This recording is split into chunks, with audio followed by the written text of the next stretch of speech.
जहां पर भी ये प्रश्न इस तरह से पूछे जाते हैं कि उतने ही विद्यार्थी और उतने ही पैसे प्रत्येक ने दिए, या किसी खेत में उतनी ही क्यारियां हैं और एक क्यारी पे उतने ही पेड़ लगे हैं, तो उसका आशय सीधा होता है कि उसका वर्गमूल निकालना है। हेलो फ्रेंड्स, नमस्कार बच्चों, शुभाशीष, मैं उत्तम सिंह राणा और आज मेरे हाथ में एक बुक है। ये है अरिहंत प्रकाशन नवोदय एंट्रेंस एग्जाम क्लास 6 की, और इसमें आज हम करेंगे इसका चैप्टर 6। इसमें वर्ग और वर्गमूल तथा घन और घनमूल से संबंधित क्या क्या प्रश्न पिछले कई वर्षों से पूछे जाते रहे हैं, उन प्रश्नों को हम आज सॉल्व करेंगे। और दूसरे पार्ट में मैं सॉल्व करूंगा कुछ अन्य प्रश्न आपकी प्रैक्टिस के लिए जो दिए गए हैं, और दो पार्ट में मैं इस वीडियो को बनाने वाला हूं। अगर आपने अभी तक मेरे चैनल को सब्सक्राइब नहीं किया है तो प्लीज सब्सक्राइब कीजिएगा और एक लाइक जरूर कीजिएगा। अगर आप नवोदय विद्यालय या सैनिक स्कूल की कोचिंग कर रहे हैं तो आप सीधे मेरे ग्रुप से जुड़ सकते हैं, टेलीग्राम ग्रुप से। इसका लिंक मैं डिस्क्रिप्शन बॉक्स में दे दूंगा, आप वहां से सीधे टेलीग्राम ग्रुप में जुड़ सकते हैं, जहां मैं बहुत सारा मटेरियल शेयर करता रहता हूं। तो चलिए शुरू करते हैं बिना देरी किए हुए। एक स्कूल में विद्यार्थियों से रुपए 2304 फीस के लिए जमा किए गए। यदि प्रत्येक विद्यार्थी ने उतने पैसे दिए जितने विद्यार्थियों की संख्या थी, तो विद्यार्थियों की संख्या कितनी थी? देखिए, जहां पर भी ये प्रश्न इस तरह से पूछे जाते हैं कि उतने ही विद्यार्थी और उतने ही पैसे प्रत्येक ने दिए, या किसी खेत में उतनी ही क्यारियां हैं और एक क्यारी पे उतने ही पेड़ लगे हैं, तो उसका आशय सीधा होता है कि उसका वर्गमूल निकालना है। लेकिन ये प्रश्न थोड़ा सा टेढ़ा इसलिए है क्योंकि यहाँ रुपए में दे रखा है कलेक्शन, ठीक है ना, और यहाँ पैसे जो इकट्ठे किए प्रति बच्चे विद्यार्थी ने, तो पैसे के हिसाब से इकट्ठे किए। तो इसको आपने ध्यान से करना है। माना स्टूडेंट जो है, विद्यार्थी एक्स थे, विद्यार्थियों की संख्या कितने हैं? एक्स। तो एक बच्चे ने एक्स पैसे इकट्ठे किए, तो एक्स गुणा एक्स, तो एक्स गुणा एक्स कितना हो गया? X square. तो एक्स स्क्वायर की वैल्यू कितनी है? 2304 रुपए। लेकिन ये तो रुपए में है, लेकिन यहाँ बच्चों ने जो पैसे इकट्ठे किए तो पैसे के हिसाब से किए, तो इसको हम पैसे में बदलने के लिए 100 से गुणा करेंगे। तो ये हो जाएगा 2304 ऐसे रहेगा, 100 से गुणा करने पे 2 जीरो इसके आगे आ जाएंगे। अब हम इसका वर्गमूल निकालेंगे। तो यहाँ पे देखिए, वर्गमूल निकालने का जो बड़े सवालों को करने का जो तरीका है, ये जोड़े बना करके हम करेंगे। 2 3 0 4 डबल 0। तो दाहिनी तरफ से हम जोड़े बनाते हैं, 2 का एक जोड़ा, यहाँ 2 का एक जोड़ा, यहाँ 2 का एक जोड़ा। तो सबसे पहले हम जो पहला जोड़ा है उसका वर्गमूल निकालते हैं। तो वर्गमूल कैसे निकालेंगे? जैसे हम देखेंगे कि 1 गुणा 1 एक को 1 होता है, तो 23 से ज्यादा नहीं होना चाहिए, ठीक है ना। 2 गुणा 2, जैसे आप भाग के सवाल करते हैं, 2 दूनी 4, 3 गुणा 3, 3 तिया 9, 4 गुणा 4, 4 चौको 16, 5 गुणा 5, तो 5 पंजे 25। तो ये वर्गमूल निकालने का तरीका है। अगर 1 का भाग दे रहे तो यहाँ भी 1 ही आएगा, 2 का दे रहे तो यहाँ भी 2 ही आएगा। तो इससे ज्यादा देखो 25 तो ज्यादा हो गया, तो इसका मतलब 4 चौको 16 आएगा। तो यहाँ पे ध्यान से देखिए, जिनको जो पहली बार सीख रहे हैं, तो 4 और यहाँ भी 4 लिखेंगे, तो 4 चौको 16 इसके नीचे। और ये वाला 4 हम एक बार फिर यहाँ लिख देते हैं, इसको जोड़ने के लिए। 4 4 8 हो जाता है, और इसको घटाएंगे आप तो 13 में से 6 गया तो 7 बचा। अब ये 0 4 ये जोड़ा इसलिए बनाया क्योंकि ये पूरा जोड़ा एक साथ उतरेगा नीचे। अब देखिए कौन सी संख्या ऐसी है, अगर हम यहाँ 1 लिखेंगे तो यहाँ भी 1 लिखेंगे, तो ये का को 1। लेकिन यहाँ पे हमें जल्दी से वो समझने के लिए, ऐसा जिसके अंत में 4 आए इकाई में, तो जैसे 2 दूनी 4, तो देखिए 2 से करेंगे तो 2 दूनी 4 और 2 8 16। लेकिन ये बहुत कम हो रहा है, यहाँ 700 कुछ है, तो ये 2 से बड़ी संख्या देखिए जिसका गुणनफल इतना आए। तो 3 तिया 9, 4 चौको 16, 5 पंजे 25, 6 छक्का 36, 7 7 49, 8 8 64। देखो 64 का 4 हो रहा है, तो देखिए यहाँ भी 8, लेकिन यहाँ भी 8 ही लिखना पड़ेगा। अब 8 8 नहीं देखना, हमने 88 8 देखना है, तो 8 8 64 का 4, इसको हम गुणा करेंगे, और 8 8 64 और 64 हासिल, जो 6 आई थी 70, 64 के आधे हासिल। अब ये यहाँ पे कुछ नहीं बचा। अब यहाँ जोड़ वैसे तो एक 8 यहाँ भी जुड़ेगा, लेकिन यहाँ जोड़ने की जरूरत है नहीं, क्योंकि अब हमारे पास केवल 2 जीरो बचे हैं, और 2 जीरो का वर्गमूल जो है 0 बार ही जाता है। अगर हम आप इसको जोड़ते तो 8 और 8 16 का 6 हासिल 96 हो गया, और यहाँ 0 से 0 बार ही दिया, तो यहाँ 0 ही आया, ठीक है। तो यहाँ जो वर्गमूल आया 480 आया, तो इसका मतलब जो विद्यार्थियों की संख्या थी वो 480 थी। 1089 89 भागा 121, लेकिन ये अंडर रूट है। अंडर रूट का मतलब, इसका मतलब होता है कि इसका हमने वर्गमूल निकालना है। तो आप इसको वर्गमूल में दो तरीकों से आपको बताता हूँ। अगर आपको ये वर्गमूल निकालने का तरीका ये कठिन लगता है तो देखो, जैसे 1080 है, 1089 है, तो इसका वर्गमूल हम अभाज्य गुणनखंड विधि से भी निकाल सकते हैं। तो देखिए इसमें 2 का भाग तो जाएगा नहीं अभाज्य गुणनखंड, क्योंकि इसके इकाई में 9 है, तो 8 8 16 17 और एक 18 हो रहा है इसका जोड़, तो इसका जोड़ 18 हो रहा है, तो इसका मतलब 3 से ही भाग जा रहा है इसमें, तो 3 3 9, यहाँ देखो 1 बचा 18 हुआ, 3 6 18, 3 3 9, फिर देखिए 3 से जा रहा है, 3 एकम 3, 3 दूनी 6 और 3 एकम 3। अब क्योंकि 121 बचा, इसमें देखो अब 2 और एक 3 और एक 4, 3 का नहीं जाएगा, 3 के बाद 5 का भी नहीं जाएगा, 7 का भी नहीं जाएगा, तो इसमें जाएगा सीधा 11 का। देखो 11 कम 11, एक बचा, फिर ये 11 हुआ, तो 11 कम 11, फिर 11, 11 कम 11। तो इसका मतलब जो वर्गमूल इसमें आता है तो 2 का हम एक जोड़ा बनाते हैं, इस 3 को बदले एक 3 लेंगे और इन दोनों 11 के बदले एक 11 लेंगे, तो 11 3 33। इसका मतलब इसका जो वर्गमूल आया वो 33 आया। वैसे जब 121 का यहाँ पे हमने निकाल दिया तो इसको अलग से निकालने की जरूरत ही नहीं है, इसको मैं दूसरी विधि से बता रहा हूँ। एक का तो एक ही होगा, फिर ये एक यहाँ लिखा तो ये यहाँ पे जोड़ के 2 हो गया। अब यहाँ 0 बचा, यहाँ 21 उतरा एक साथ, अब देखो एक ही बार भाग जा रहा है, देखो यहाँ भी एक, यहाँ भी एक लिखेंगे तो 21 से कम 21, तो 121 का वर्गमूल जो है 11 होता है।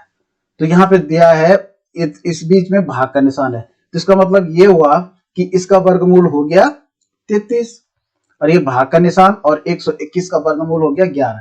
तो जब हम 11 का भाग 33 में देंगे तो 11 3 33, तो आंसर आएगा बराबर 3। तो ये इसका घनमूल बताना है, तो घनमूल यहाँ दशमलव में दे रखा है, तो जब हम घनमूल या वर्गमूल कोई संख्याएं होते हैं उसमें दशमलव लगा होता है तो हम घनमूल या वर्गमूल निकालते समय उसके दशमलव को भूल जाते हैं। तो जैसे यहाँ पे केवल 8 के पीछे 0 है, तो इसमें सीधा सी बात है कि हमने 8 का घनमूल निकालना है। अब घनमूल में हम अभाज्य गुणनखंड विधि से भी निकाल सकते हैं, 2 चकु 8, देखिए फिर 2 का जा रहा है 2 दूनी 4 और फिर 2 का जा रहा है 2 एकम 2, तो जब 1 आ जाता है तो समाप्त। लेकिन वर्गमूल में हम 2 के जोड़े बनाते हैं और जब घनमूल की बात आती है तो हम 3 का एक जोड़ा बनाते हैं। तो इसका मतलब इसका 3 का 1 की 2 आया तो इसका घनमूल ही 2 है। लेकिन अब ये तो हमने बिना दशमलव के निकाले, अब सिर्फ आपने याद रखना है कि घनमूल में जब किसी संख्या का हम घनमूल निकालते हैं, अगर उसके 3 अंकों के पीछे दशमलव है तो जब उसका घनमूल निकलेगा तो उसके 1 अंक के पीछे दशमलव होगा, यानी इसका आंसर होगा 0.2, क्योंकि ये 3 बार गुणा होता है घनमूल का मतलब, जैसे 2 गुणा 2 गुणा 2, तो 2 दूनी 4 4 दूनी 8 हो गया।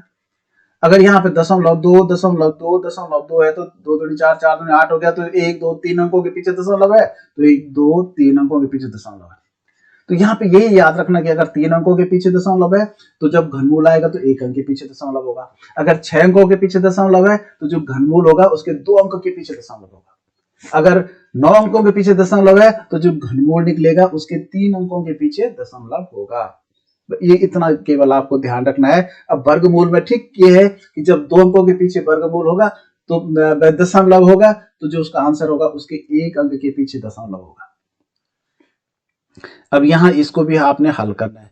देखिए ये सवाल ऐसे हैं तो जो जैसे ये है तो इसमें केवल 13 का ही भाग जाता है, ये आपको याद रखना है, क्योंकि 13 गुणा 13, अगर आप इसको गुणा करेंगे तो 13 3 39 का 9 हासिल 3 और 13 कम 13 3 16, तो 169 होता है।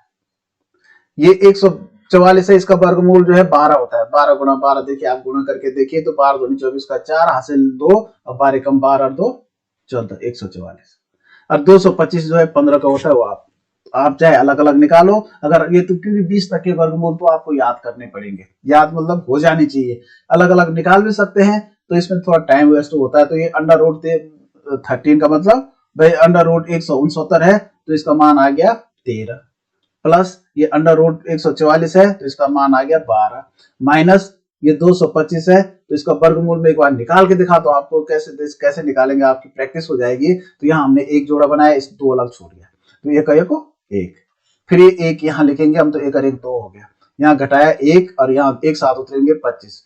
अब देखिए यहाँ 25 में यहाँ 5 किसका गुणा करके 5 होगा, तो 5 ही का होगा 5, और यहाँ भी हम 5 लिखेंगे तो 5 पन्नी 25 का 5 हासिल 2, 5 दूनी 10 और 2 12, देखिए तो आंसर आ गया 15, तो यानी ऋण 15। अब हम इसको जोड़ देंगे, 13 12 हो गया 25, मैं यहां पे कर रहा हूं, 13 12 25 हो गया और ऋण 15 हो गया, तो 25 में से 15 गया, 10 आंसर होगा। ठीक है, यहाँ पे देखिए 0.4 का वर्गमूल 0.04। मैंने बोला थोड़ी देर के लिए तो हम क्या, जब वर्गमूल निकालते हैं तो दशमलव को भूल जाते हैं। तो 4 का वर्गमूल तो छोटा सा है, तो 2 दूनी 4, ऐसा निकालो, कैसे भी निकालो आप, तो 2 दूनी 4 ही होगा। तो अगर अभाज्य गुणनखंड भी निकालेंगे तो 2 बार 2 2 आएगा। ठीक है, तो यहाँ इसका आंसर आया 2, लेकिन यहाँ 2 अंकों के पीछे दशमलव है, तो जब वर्गमूल इसका निकलेगा तो यहाँ एक ही अंक के पीछे दशमलव होगा। ये तो याद रखना ही पड़ेगा। देखिए ये नया सवाल है और इसमें 4 सही 29/49 का वर्गमूल ज्ञात कीजिए। लेकिन ये बहुत आसान होता है, ये केवल दिखने में कठिन लगता है। इसको हम क्या करते हैं, इसका पहले विषम भिन्न में बदल देते हैं। तो हम विषम भिन्न में बदलने के लिए क्या करते हैं, 49 का गुणा 4 से करेंगे।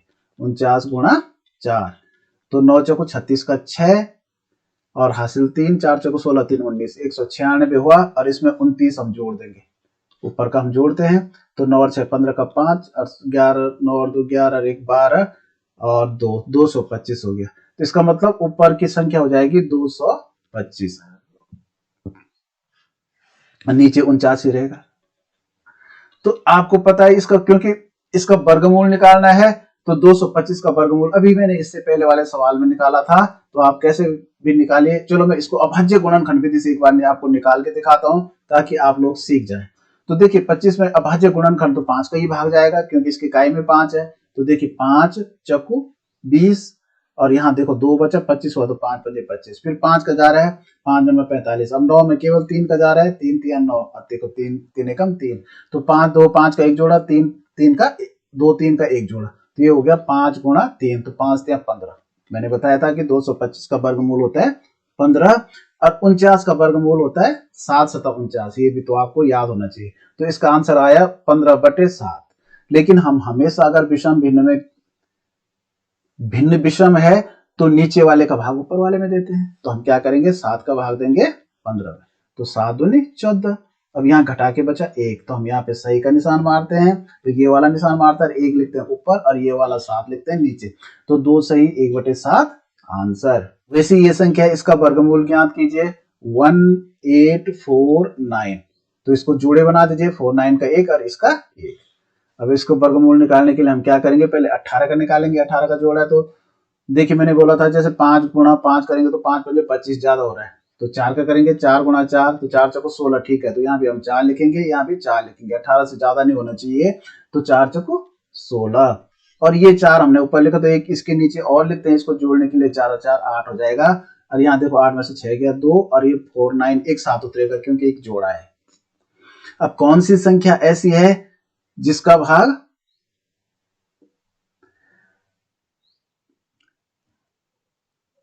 जिसके गुणनफल में 9 इकाई आए। तो देखो 3 3 9, तो यहाँ अगर हम 3 में लिखेंगे, यहाँ पे 3, तो 3 3 9 और 3 8 24। देखिए ठीक आया 249। तो जो आंसर आया 43, तो इसका जो वर्गमूल होगा 43। 289 289 का वर्गमूल हमें निकालना है। तो एक जोड़ा ये बना, एक ही अलग छूट गया, तो 2 का तो एक ही से जाएगा, एक एक को एक। फिर ये एक हमने यहाँ लिखा, इसको जोड़ा 2 हो गया, तो यहाँ 2 में से एक गया 1, और ये 8 9 एक साथ उतर जाएंगे। फिर यहाँ पे देखिए 3 का ही जा रहा है, 3 3 9, 3 3 9 और 3 2 6, लेकिन ये कम हो रहा है। तो इसका मतलब बड़ी संख्या से देंगे जिसकी गुणन करके इकाई में 9 आए। तो 4 चौको 16, 5 में 25, 6 छक्का 36, 7 7 50। देखिए यहाँ 7 लिखेंगे, यहाँ भी 7 लिखेंगे, तो 7 7 49 का 9 हासिल 4, 7 19 14, 4 18। देखिए पूरा चला गया, तो इसका जो वर्गमूल आया वो आया 17। देखिए ये सारे सवाल जो है पहले पूछे जा चुके हैं। यहाँ पे लिखा है JNB 1998, 1998 में प्रश्न आया था। ये तो दोबारा आ सकते हैं इस तरह के प्रश्न, और बिल्कुल मिलते जुलते तो आते ही रहते हैं। ये 800 में से कम किस संख्या को घटाया जाए, इस प्रकार से प्राप्त संख्या एक पूर्ण वर्ग हो। तो देखो इसमें अगर कोई संख्या घटानी है तो हम क्या करते हैं, इसका वर्गमूल लेते हैं, तब हम देखते हैं कितना कम हो रहा है इसमें।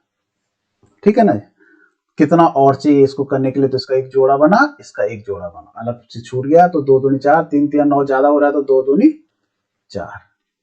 अब ये 2 हमने यहाँ लिखा, तो इसके नीचे भी लिखेंगे, तो 2 और 2 4 हो गया, यहाँ भी जोड़ के 8 में से 4 गया 4, तो 0 0। अब देखिए हमने ऐसी संख्या लेनी है क्योंकि 800 में से कम किस संख्या को घटाया जाए, जो जो पूर्ण वर्ग संख्या होगी वो 400 से कम होगी, मतलब 800 से कम होगी। तो इसका मतलब यहाँ पे हमने ऐसी संख्या से भाग देना है जिसका गुणनफल 400 से ज्यादा न जाए। 16, जैसे 4 बार देखो तो 4 चौक 16 का 6 हासिल 1, 4 चौक 16 और 1 17, ये तो बहुत कम हो रहा है। तो हम बड़ी संख्या को ही देखते हैं।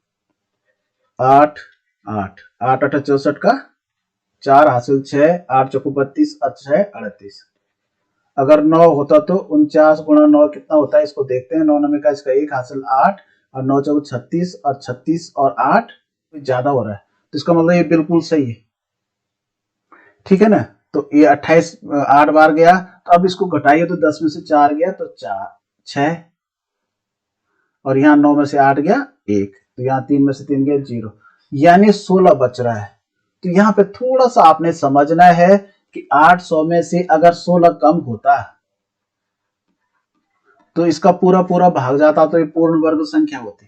तो इसका मतलब 800 में से 16 घटाने पर पूर्ण वर्ग संख्या मिलेगी। तो पूर्ण वर्ग संख्या क्या होगी, 10 में से 6 गया 4, और यहाँ 9 में से 1 गया 8, और यहाँ 7, तो 784 पूर्ण वर्ग संख्या होगी। तो घटाया क्या हमने, 16। थोड़ा कठिन लग रहा है, लेकिन अभी मैंने बताया था कि 169 का जो स्क्वायर रूट होता है, वर्गमूल के जिसको कहते हैं, इसको हम दशमलव फियाल बोल जाओ तो वो 169 का होता है 13। तो यहाँ पे 2 अंकों के पीछे दशमलव है, तो यहाँ देखो मैं बराबर कर रहा हूँ, ये बट्टे की लाइन में ऐसे ही मार रहा हूँ। तो 1.69 1.69 का जो वर्गमूल आएगा वो 13 आएगा, लेकिन यहाँ 2 अंकों के पीछे दशमलव है तो यहाँ 1 अंक के पीछे वर्गमूल में दशमलव आएगा, तो ये हो जाएगा 1.3। धन इसका वर्गमूल निकालेंगे तो हम थोड़ी देर के लिए भूल जाते हैं दशमलव, तो 25 का वर्गमूल आपको पता है 5 होता है। अब फिर अभी मैंने बताया कि जब अब 2 अंकों के पीछे दशमलव है तो इसके जो वर्गमूल होगा उसमें एक ही अंक के पीछे दशमलव होगा, तो ये 0.5 होगा। नीचे एक इसको दशमलव भूल जाओ तो 144 है, तो अब 144 का वर्गमूल होता है 12। तो यहाँ 2 अंकों के पीछे दशमलव है तो ये 1.2 होगा ऋण, यहाँ 36 है तो 6 का वर्गमूल, 36 का वर्गमूल होता है 6। तो यहाँ दशमलव भूल गए, तो यहाँ 2 अंकों के पीछे दशमलव है, तो अब दशमलव लगाया तो 1 अंक के पीछे दशमलव, तो यहाँ हमने इसको जोड़ना है, तो इसको आप जोड़िए। 1.3 प्लस 0.5, 5 3 8 और 1.8 आया ऊपर, और इसको घटाइए 1.2 में से 0.6 घटाना है, तो 12 में से 6 गया 6, तो 0.6 ही आएगा। तो यानी इसको मैं यहां पे कर रहा हूं,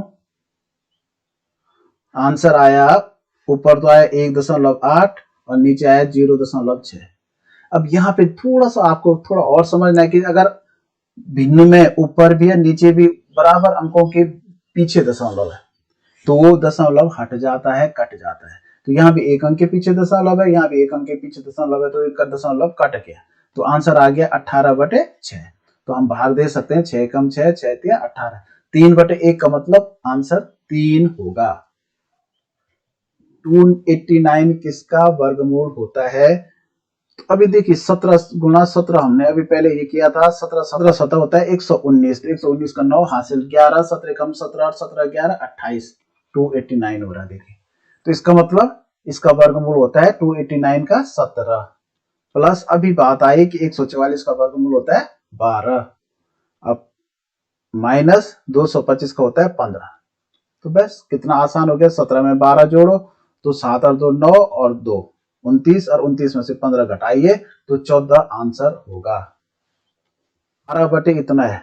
तो यहाँ पे थोड़ा समझना है कि ऊपर तो 12 है, इसका वर्गमूल हमें नहीं निकालना है, इसमें वर्गमूल का निशान नहीं है। तो 324 का वर्गमूल निकालता है जिस विधि से आप बोलिए। 324 का मैं यहाँ अभाज्य गुणनखंड विधि से निकालता हूँ। तो देखिए इकाई में 4 है तो 2 से डिवाइड हो रहा है, 2 एकम 2, 1 बचा 12 हुआ, 2 छक्का 12, 2 दूनी 4। फिर देखिए इकाई में 2 है तो 2 8 16, 2 एकम 2। फिर देखिए 81 में 1 है, इकाई में तो नहीं जाएगा, 8 और 1 9 तो 3 का जा रहा है, 3 दूनी 6, और यहाँ देखिए 2 बचा, 1 का 21 बना तो 3 7 21। फिर 3 का जा रहा है, 3 9 27, फिर 3 का जा रहा है, 3 3 9, फिर 3 का जा रहा है, 3 एकम 3। तो इसके 2 का एक जोड़ा बना, 2 3 का एक जोड़ा, 2 3 का एक जोड़ा, तो ये आंसर हो गया 2 गुणा 3 गुणा 3। तो 3 3 9, 9 दूनी 18 आंसर होगा। तो ये 18 का वर्गमूल है 324। तो ये 12/18 हो जाएगा सीधे, क्योंकि इसका हमने वर्गमूल निकाला, ऊपर 12 का हमें कुछ नहीं करना, उसके भी वर्गमूल का निशान नहीं बना है। अब ये देखो 144 का वर्गमूल बार बार बात आ रही है, 12 होता है और नीचे 18 है। तो इसको जोड़ना है, देखिए कितना आसान हो गया, नीचे दोनों पे 18 है तो दोनों 18 के बदले एक 18 आएगा। अब 12 12 24 हो गया। अब देखिए इसको अगर हम काटेंगे तो 6 से कट रहा है, 6 3 18 और 6 4 24, तो 4/3 आंसर हो रहा है। ये इसको हमने काट दिया। तो 4/3 का मतलब, हाँ देखिए 4/3 यहाँ भाग नहीं दे रखा है कि नीचे वाले का भाग हम ऊपर वाले में दे सकते थे, क्योंकि विषम भिन्न थी, इसका मिश्र भिन्न बना सकते थे, लेकिन क्योंकि आंसर जो है यहाँ विषम भिन्न में ही दिया है तो आंसर यही होगा, है 150 बटे इतना। तो देखिए 150 का तो हमें कुछ नहीं करना है, उस पर कोई निशान नहीं है। अब बटा 225 का वर्गमूल आपको पता है कि 15 होता है, अब गुणा गया 1/10। 10, अब देखिए 0 से 0 कटा, अब 15 कम 15, 15 कम 15, तो ऊपर ऊपर आ गया एक, नीचे एक की कोई वैल्यू नहीं है, तो आंसर 1 आ गया। और ये जवाब नवोदय 1997 में पूछा गया था। इसमें 18 गुणा 72 गुणा 100, तो ये अंडर रूट में निकालना है। देखिए इसको, देखिए इस तरह के सवाल ये पूछा गया था 1996 में, ये आगे दब गया इसका वो सन। तो ये इसको हम सॉल्व करेंगे। 18 5 से कट रहा है, 5 6 30, 1 15 बचा, तो 5 3 15, ये भी 5 से कट रहा है, 5 दूनी 10 और 5 कम 5। देखिए 21 से 63 भी करता है, 21 से कम 21, अगर आपको 21 का पढ़ा आता है तो 21 3 63। यहाँ देखिए 48 है, यहाँ 12 से कट रहा, देखिए 12 छक्का 72 और 12 चक्को 48। अब देखिए 6 से 4 से कट रहा है, 2 से कट रहा है, 2 दूनी 4 और 2 3 6, फिर 2 से कट रहा है, 2 कम 2, 2 9 18। अब यहाँ 3 से देखिए 9 कट रहा है, 3 कम 3 और 3 3 9, तो नीचे तो 1 1 आ गया, खत्म हो गया। और ऊपर ही ऊपर का अगर हम गुणा करते हैं तो 3 ये है, यहाँ 3 है, यहाँ 1 ही बचा है, तो 3 3 9 आंसर आएगा। देखिए इसमें आंसर आया था हमारा 9, लेकिन यहाँ अंडर रूट में दे रखा है, ठीक है ना, तो इस आंसर 9 नहीं होगा। 9 क्योंकि अंडर रूट है तो 9 का हमने वर्ग लिखना है, 9 गुणा 9, तो 9 9 होगा 81। तो क्योंकि अंडर रूट, जब अंडर रूट 81 लिखेंगे, 81 लिखेंगे, तब इसका आंसर 9 है, ठीक है ना। तो यहाँ पे आंसर 9 नहीं होगा, बल्कि क्या होगा 81। देखो इसको आप सॉल्व करो तो ये सारा अंडर रूट में दे रखा है, ठीक है।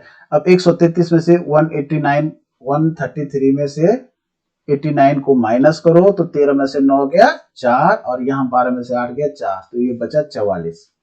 44 के आगे निशान है प्लस का। और इसको देखो 25 गुणा 4 है तो 25 100 होता है, तो 100 में 44 जुड़ेगा तो 144 हुआ। और क्योंकि इसके ऊपर जो है उसका निशान है वर्गमूल का, तो इसका वर्गमूल आपको पता है 12 होता है, लेकिन फिर भी एक बार मैं बता देता हूं कैसे निकालेंगे इसको। अभाज्य गुणनखंड विधि से, यहाँ इकाई में 4 है तो 2 7 14, 2 दूनी 4, 2 से 2 3 6, 1 बचा 12 हुआ, 2 छक्का 12। फिर देखिए इकाई में 6 है तो 2 कम 2 और यहाँ 1 बचा 16 हुआ, 2 8 16, फिर देखिए 2 9 18, फिर देखिए 3 3 9 और 3 कम 3, तो ये 2 का 1 जोड़ा, 2 का 1 जोड़ा, 3 का 1 जोड़ा, तो 3 दूनी 6, 6 दूनी 12 आ गया। तो यहाँ इसका मतलब इसका जो आंसर होगा 144 का वर्गमूल निकाला तो 12 होगा। है अंडर रूट 256, तो इसका आप वर्गमूल निकाल दीजिए पहले। 256 में एक जोड़ा ये बना, ये अलग छोड़ गया, इस विधि से मैं निकाल रहा हूं, तो ये को एक, अब फिर ये एक यहाँ लिखा तो एक और एक जोड़ के हो गया 2, यहाँ बचा 1, 56 हो गया, तो 2 दूनी 4, 3 3 9, 4 चौको 16, 4 बार हम देखते हैं, 4 चौको 16 का 6 हासिल 1, 4 दूनी 8 1 9, 1 तो कम हो रहा है, तो हम क्या करेंगे 5 5 25, 6 6 36, अब 6 बार देखेंगे, 6 6 36 का 6 हासिल 3, 6 दूनी 12 3 15, देखिए ये पूरा हो रहा है, तो यानी जो वर्गमूल आया 16 आया।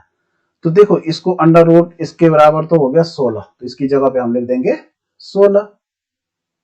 मैं ये सवाल नहीं उतार रहा हूं, सीधा इसका आंसर लिख रहा हूं, गुणा ये 4 का वर्ग है तो 4 का वर्ग भी 16 ही होता है, तो 16 गुणा 16 तो फिर इतना ही होगा 256, क्योंकि ये इसका वर्गमूल है, तो इसका आंसर 256 ही आएगा। यदि x अंडर रूट एक्स बटे 16 बराबर, ये बहुत अच्छा प्रश्न है, ये पूछे जाते हैं, अंडर रूट एक्स बटे 16 बराबर 15 बटे 8 है। तो x का मान बताना है।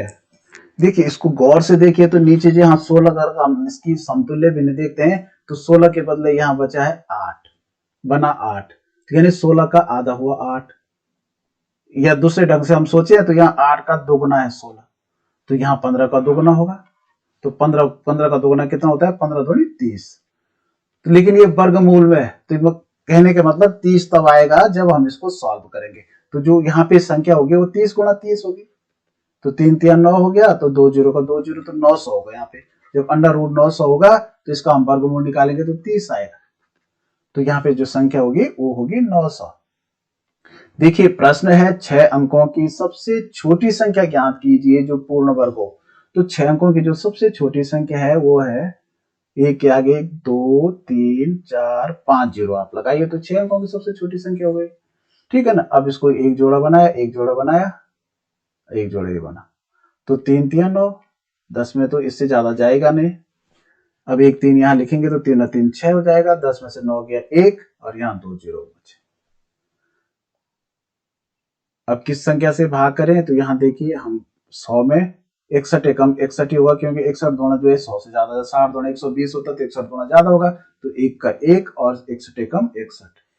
अब यहाँ हमने एक ही बार दिया तो यहाँ एक ही होगा, तो 1 और 1 2 और 6 62 हो गया। यहाँ देखिए 10 में से 1 गया 9 और यहाँ 9 में से 6 गया 3। अब उतरने की बारी दोनों जीरो की। अब देखिए यहाँ 6 के आगे हम एक संख्या लिखेंगे, तो 6 का पहाड़ा हमने 39 तक बोलना है पहले से, तो 6 छक्का 36, तो लगभग 6 बार जा रहा है, तो देखते हैं 6 छक्का 36 का 6 हासिल 3, 6 दूनी 12 3 15 का 5 हासिल 1, 6 छक्का 36 और 1 37, बिल्कुल सही है। लेकिन हमने 6 अंकों की छोटी से छोटी संख्या बतानी है। अगर इससे कम हम इसको घटाते हैं तो वो 5 अंकों की संख्या होगी जो इससे कम होगी, 6 अंकों की संख्या इससे बड़ी संख्या होगी, तो इसका मतलब ये तो 6 से भाग दे के इससे कम हो रहा, तो हम क्या करेंगे 7 से भाग देंगे। अगर 7 से भाग देंगे तो यहाँ पे पहले से 62 है, तो यहाँ 7 लिखते ऊपर भी 7 लिखते गुणा 7, तो देखिए कितना होता है, 7 7 49 का 9 हासिल 4, 7 दूनी 14 और 4 18 का 8 हासिल 1, 6 7 42 और 1 43, तो 4389 होता है।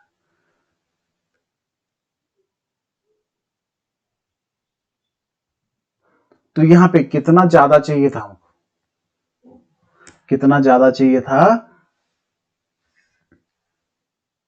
कि यहाँ पे 3900 है, यहाँ पे इतना, तो 3900 को हम इसमें से कम कर दो, 3900 पहले से बचा है तो यहाँ पे इतना होना चाहिए था, लेकिन ये 3900 है।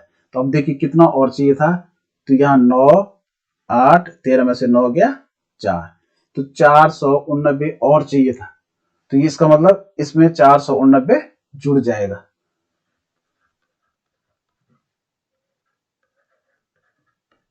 थोड़ा कठिन है, 9 8 4 0 0 1, तो ये इतनी हो जाएगी, इकाई दाई सैकड़ा हजार दस हजार लाख 1,04,89, ये वाली संख्या होगी।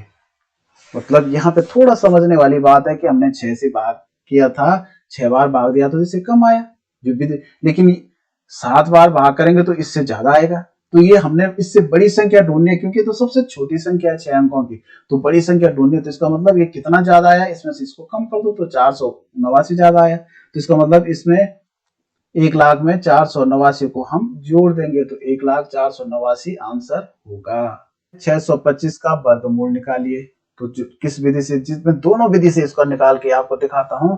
625 तो अगर अभाज्य गुणनखंड विधि से निकालते हैं आप, तो यहाँ देखो इकाई में 5 है तो यहाँ 5 से ही डिवाइड होगा, 5 एकम 5, यहाँ 1 बचा तो 12 हुआ, 5 दूनी 10, अब ये 12 था तो 2 बच गया 25 हुआ, तो 5 पंजे 25, फिर 5 का जा रहा है तो 5 दूनी 10, अब यहाँ 2 बचा 25 हुआ, तो 5 पंजे 25, फिर 5 का जा रहा है तो 5 पंजे 25, फिर 5 का जा रहा है तो 5 एकम 5, तो इसका एक जोड़ा बना, इसका एक जोड़ा बना, तो 5 गुणा 5, तो 5 गुणा 5 होता है 25, यानी 625 का वर्गमूल 25 होता है। दूसरी विधि से आप करेंगे तो 625 है, एक दाहिनी तरफ से जोड़ा बनाएंगे, तो 6 में देखिए 2 दूनी 4 हो रहा है, 1 2 यहाँ लिखा सॉरी 2 दूनी 4, यहाँ पे 2 लिखा तो ये 2 तो जोड़ के जो गया 4। अब यहाँ घटाया 2 और ये बच गया।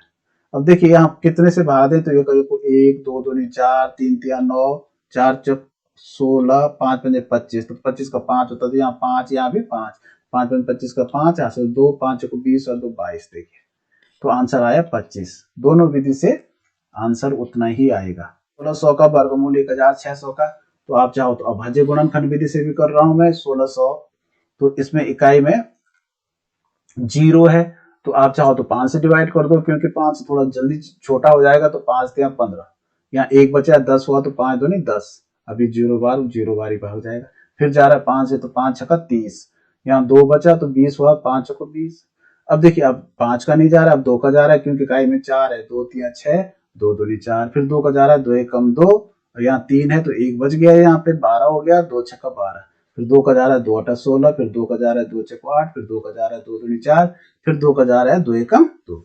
तो यहाँ दोनों 5 का 1 जोड़ा, दोनों 2 का 1 जोड़ा, दोनों 2 का 1 जोड़ा, दोनों 2 का 1 जोड़ा, तो ये हो गया 5 गुणा ये 2 गुणा ये वाला जोड़ा का 1 और गुणा ये वाला जोड़ा का 1, तो ये 5 दूनी 10 10 दूनी 20 20 दूनी 40। 1600 का वर्गमूल 1600, तो एक जोड़ा ये बना, एक जोड़ा ये बना, तो सीधा हो गया 4 चौको 16। अब यहाँ कुछ करने की जरूरत नहीं है, क्योंकि यहाँ तो 16 हो गया, तो 2 जीरो है तो 2 जीरो के बदले यहाँ 1 जीरो हो जाता है बस। उस न्यूनतम संख्या को बताइए जिससे 1260 को भाग देने पर एक पूर्ण संख्या बन जाए। तो यहाँ पे पूर्ण संख्या का मतलब पूर्ण वर्ग संख्या से है, ठीक है ना। तो 1260 को भाग देने पर, तो ऐसे प्रश्नों में हम क्या करेंगे, इसके अभाज्य गुणनखंड ज्ञात करेंगे। तो यहाँ पे मैं लिख रहा हूं 1260। तो सबसे पहले देखिए इसमें अगर आप चाहें तो बड़ी से बड़ी संख्या अभाज्य संख्या से भाग दे सकते हैं, तो बड़ी से बड़ी अभाज्य संख्या यहाँ पे 5 से दे सकते हैं हम, क्योंकि इसकी इकाई में 0 है, तो 5 दूनी 10, तो यहाँ पे देखिए 2 बचा 26 हुआ, तो 5 पंजे 25, अब यहाँ 1 बचा 10 हुआ, तो 5 दूनी 10, देखो एक ही बार जा रहा है, ठीक है। अब देखिए इसमें 2 से जा रहा है, 2 2 1 कम 2, अब 2 दूनी 4, यहाँ 1 बचा 12 हुआ, 2 छक्का 12, फिर देखिए 2 से जा रहा है, 2 छक्का 12 और 2 3 6। अब देखिए 2 से नहीं जा रहा है, 3 से जा रहा है, क्योंकि 6 और 3 9 होते हैं, तो इसका मतलब 3 का भाग जाएगा, 3 दूनी 6 3 1 कम 3। फिर देखिए 3 से जा रहा है, 3 7 21, अब 7 में जो है 7 से जा रहा है, 7 1 7। तो इसका मतलब देखिए यहाँ पे जो मैंने बताया था वर्गमूल कैसे निकलता है, जो अभाज्य गुणनखंड होते हैं उनके जोड़े बनाते हैं। एक जोड़ा ये 2 का बना, 3 का भी देखिए एक जोड़ा बन गया, लेकिन इस 5 के साथ दूसरा जोड़ा नहीं बन रहा है, 7 के साथ दूसरा जोड़ा नहीं बन रहा है। हमें समझना है कि देखिए इसका जोड़ा नहीं बन रहा है, तो ये मतलब ये 5 जो है फालतू आ गया, और ये 7 भी यहाँ फालतू आ गया, इनके साथ एक 7, इसके साथ एक 7 और आना चाहिए था, इसके साथ एक 5 और आना चाहिए था, तो इसको अगर हम गुणा करेंगे तो 7 पंजे 35, तो अगर हम इसको 35 से डिवाइड करेंगे तो इतना कम हो जाएगा, तब ये पूर्ण वर्ग संख्या बन जाएगी। तो ये अगला प्रश्न है 8 का वर्गमूल निकालिए। अब ये देखिए 1993 में पूछा गया था। तो देखिए अगर हम 8 के अभाज्य गुणनखंड ज्ञात करेंगे, तो इसमें देखिए 2 से डिवाइड हो रहा है, 2 दूनी 2 चक्कू 8, फिर 2 का दिया 2 दूनी 4, फिर 2 का दिया 2 1 कम 2, तो इसका तो एक जोड़ा बन गया, यानी 2 का वर्ग हो गया, और ये 2 अलग गुणा 2, इसके ऊपर अंडर रूट का निशान लगा दीजिए, ठीक है ना। अब ये 2 वर्ग, इसका अंडर रूट हटाना, तो 2 का वर्ग स्क्वायर है तो ये 2 हो गया, लेकिन ये अंडर रूट 2 ये रह गया, तो जो इसकी मान है तो 2 तो पूरा हो गया, और गुणा इसकी जो वैल्यू होती है वो होती है 1.414। अगर हम इसको गुणा करेंगे तो देखिए 2 चक्कू 8, 2 एकम 2, 2 चक्कू 8 और 2 एकम 2, यहाँ दशमलव, तो 2.828 आंसर आएगा। यदि अंडर रूट 1 प्लस एक्स बटे 144 एक धन इतना बटा बराबर 13/12 हो, तो यहाँ पे देखिए इसको थोड़ा समझना है, क्योंकि ये इसका वर्गमूल निकाल के 144 का तो 12 ठीक आया, तो एक में कितना जोड़े हैं कि यहाँ पे वर्गमूल निकाल के 13 आए, ठीक है ना। इसका मतलब 13 का जो स्क्वायर होता है 13 गुणा 13 वो होता है 169। इसका मतलब इन दोनों का जोड़ 169 आना चाहिए। अब देखिए क्योंकि जब हम किसी भी सवाल को जोड़ते हैं तो यहाँ नीचे हर बराबर करते हैं, तो इसके नीचे भी हमने 1 माना, तो इसका 1 का 144 बनाने के लिए गुणा 144 करते हैं कि नहीं करते हैं, 144, तो ऊपर भी 144 हो जाएगा। तो 1 से गुणा करके तो 144 में प्लस कितना जोड़े x को, क्योंकि उत्तर कितना मिलना चाहिए हमें 169, तो इसका मतलब x बराबर कितना हो जाएगा 169 में से ये कम हो जाएगा, ये आगे जाएगा तो माइनस में जाएगा 144, तो 9 में से 5 4 गया 5 और 6 में से 4 गया 2, तो यानी इसमें अगर हम 25 जोड़ें तो 169 हो जाएगा, और 169 का वर्गमूल होता है 13, तो इसका जो आंसर होगा वो होगा 25। तो पिछले कई वर्षों से पूछे जा चुके ये प्रश्न हमने आज सॉल्व किए। अगला वीडियो बनाऊंगा मैं इसी से संबंधित अन्य सवालों का, वर्ग और वर्गमूल और घन और घनमूल से संबंधित प्रश्न पूछे जाते हैं जो नवोदय में, उन पर उसका लिंक मैं डिस्क्रिप्शन में दे दूंगा। अगर आपको जरा भी अच्छा लगा हो तो लाइक जरूर कीजिएगा।